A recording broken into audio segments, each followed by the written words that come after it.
നമ്മൾ ഇന്നത്തെ ക്ലാസ്സിൽ കേരള ജോഗ്രഫിയുമായിട്ട് ബന്ധപ്പെട്ട കുറച്ച് മുൻവർഷ ചോദ്യങ്ങളാണ്. ഒരുപാട് തവണ ചോദിച്ചിട്ടുള്ള ചോദ്യങ്ങളാണ്.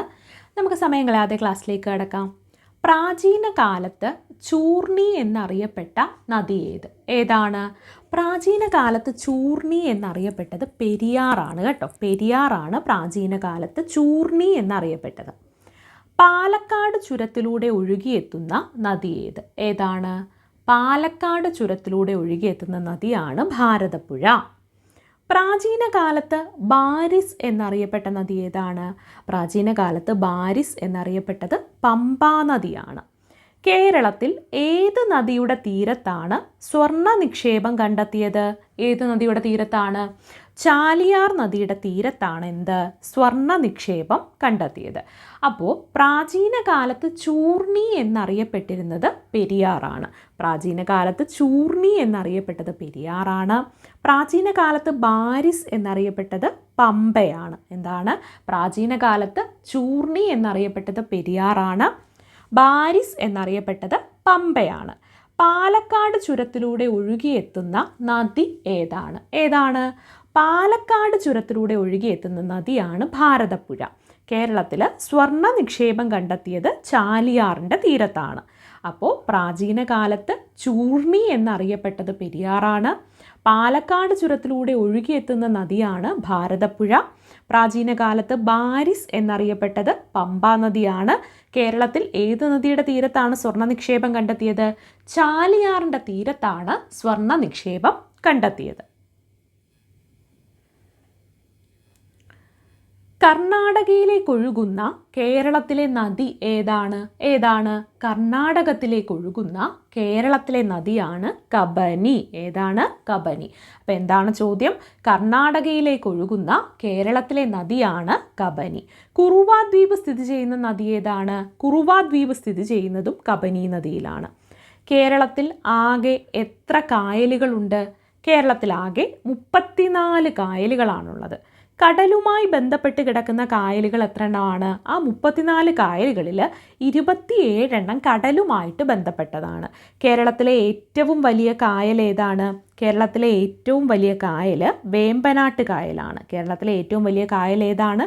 വേമ്പനാട്ട് കായലാണ്. അപ്പോൾ കർണാടകയിലേക്ക് ഒഴുകുന്ന കേരളത്തിലെ നദിയും കുറുവ ദ്വീപ് സ്ഥിതി ചെയ്യുന്ന നദിയും കബനിയാണ്. കർണാടകത്തിലേക്ക് ഒഴുകുന്ന കേരളത്തിലെ നദിയും കുറുവ ദ്വീപ് സ്ഥിതി ചെയ്യുന്ന കേരളത്തിലെ നദിയും ഏതാണ്? കബനി നദിയാണ്. കേരളത്തിലാകെ 34 കായലുകളാണുള്ളത്. ആ 34 കായലുകളിൽ 27 എണ്ണം കടലുമായിട്ട് ബന്ധപ്പെട്ട് കിടക്കുന്ന കായലുകളാണ്. കേരളത്തിലെ ഏറ്റവും വലിയ കായലാണ് വേമ്പനാട്ട് കായൽ. കേരളത്തിലെ ഏറ്റവും വലിയ കായൽ ഏതാണ്? വേമ്പനാട്ട് കായൽ. ആകെ 34 കായലാണ് ഉള്ളത്. അതിൽ ഏറ്റവും വലുതാണ് വേമ്പനാട്ട് കായൽ. ഈ 34 കായലുകളിൽ 27 കായൽ കടലുമായിട്ട് നേരിട്ട് ബന്ധപ്പെട്ട് കിടക്കുന്ന കായലുകളാണ്. കടലുമായിട്ട് ബന്ധപ്പെട്ട് കിടക്കുന്ന കായലുകളാണ് ബാക്കി 27 എണ്ണവും. പാതിരാമണൽ ദ്വീപ് സ്ഥിതി ചെയ്യുന്ന കായൽ ഏതാണ്? പാതിരാമണൽ ദ്വീപ് സ്ഥിതി ചെയ്യുന്നത് കേരളത്തിലെ ഏറ്റവും വലിയ കായലായിട്ടുള്ള വേമ്പനാട്ട് കായലിലാണ്. അപ്പോൾ പാതിരാമണൽ ദ്വീപ് സ്ഥിതി ചെയ്യുന്ന കായൽ ഏതാണ്? വേമ്പനാട്ട് കായൽ. വേമ്പനാട്ട് കായലിൻ്റെ മറ്റൊരു പ്രത്യേകത എന്താണ്? കേരളത്തിലെ ഏറ്റവും വലിയ കായലായിട്ടുള്ള വേമ്പനാട്ട് കായലിലാണ് പാതിരാമണൽ ദ്വീപ് സ്ഥിതി ചെയ്യുന്നത്.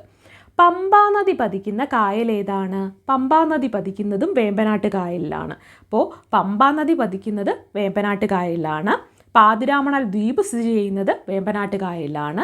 കേരളത്തിലെ ഏറ്റവും വലിയ കായലാണ് വേമ്പനാട്ട് കായൽ. ക്ലിയർ ആയല്ലോ?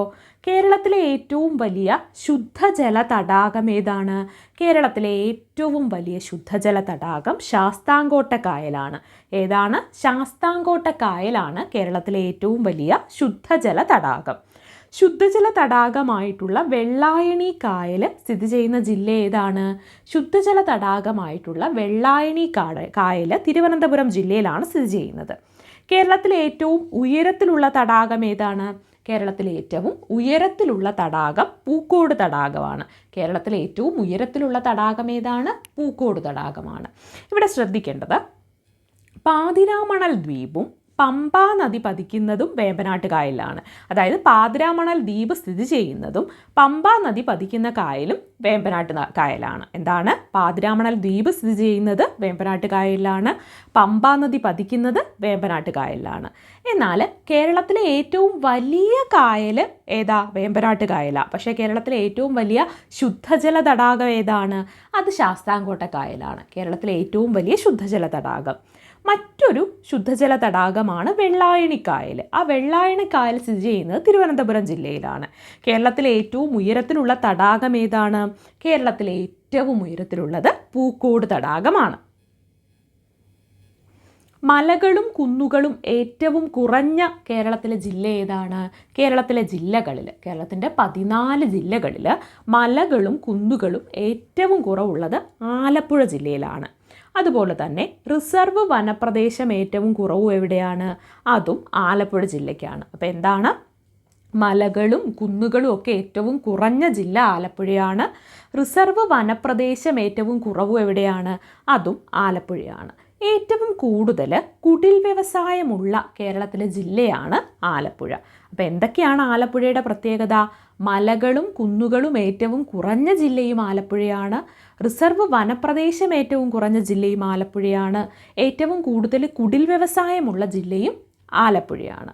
സമുദ്രതീരമില്ലാത്തതും മറ്റ് സംസ്ഥാനങ്ങളുമായിട്ട് അതിർത്തിയില്ലാത്തതുമായിട്ടുള്ള കേരളത്തിലെ ഏക ജില്ല ഏതാണ്? സമുദ്രതീരമില്ലാത്തതും മറ്റ് സംസ്ഥാനങ്ങളുമായിട്ട് അതിർത്തിയില്ലാത്തതുമായിട്ടുള്ള കേരളത്തിലെ ഏക ജില്ലയാണ് കോട്ടയം. ഇന്ത്യയുടെ റിപ്പബ്ലിക് വാർഷിക ദിനത്തിൽ നിലവിൽ വന്ന ജില്ല ഏതാണ്? ഇന്ത്യയുടെ റിപ്പബ്ലിക് വാർഷിക ദിനത്തിൽ നിലവിൽ വന്ന ജില്ലയാണ് ഇടുക്കി. എന്താണ്? ഇന്ത്യയുടെ റിപ്പബ്ലിക് വാർഷിക ദിനത്തിൽ നിലവിൽ വന്ന ജില്ലയാണ് ഇടുക്കി. അപ്പം മലകളും കുന്നുകളും ഏറ്റവും കുറവുള്ളതും റിസർവ് വനപ്രദേശം ഏറ്റവും കുറവുള്ളതും ഏറ്റവും കൂടുതൽ കുടിൽ വ്യവസായമുള്ളതുമായിട്ടുള്ള ജില്ല ആലപ്പുഴയാണ്. സമുദ്രതീരമില്ലാത്തതും മറ്റ് സംസ്ഥാനങ്ങളുമായിട്ട് അതിർത്തിയില്ലാത്തതുമായിട്ടുള്ള ഏക ജില്ലയും കോട്ടയമാണ്.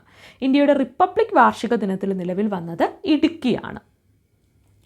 വ്യവസായവൽക്കരണത്തിൽ ഒന്നാമതുള്ള ജില്ല ഏതാണ് കേരളത്തിൽ? വ്യവസായവൽക്കരണത്തിൽ കേരളത്തിലെ ജില്ലകളിൽ ഒന്നാമതുള്ളത് എറണാകുളമാണ്. എറണാകുളം ജില്ലയാണ് വ്യവസായവൽക്കരണത്തിൽ ഒന്നാമതുള്ള കേരളത്തിലെ ജില്ല എറണാകുളമാണ്.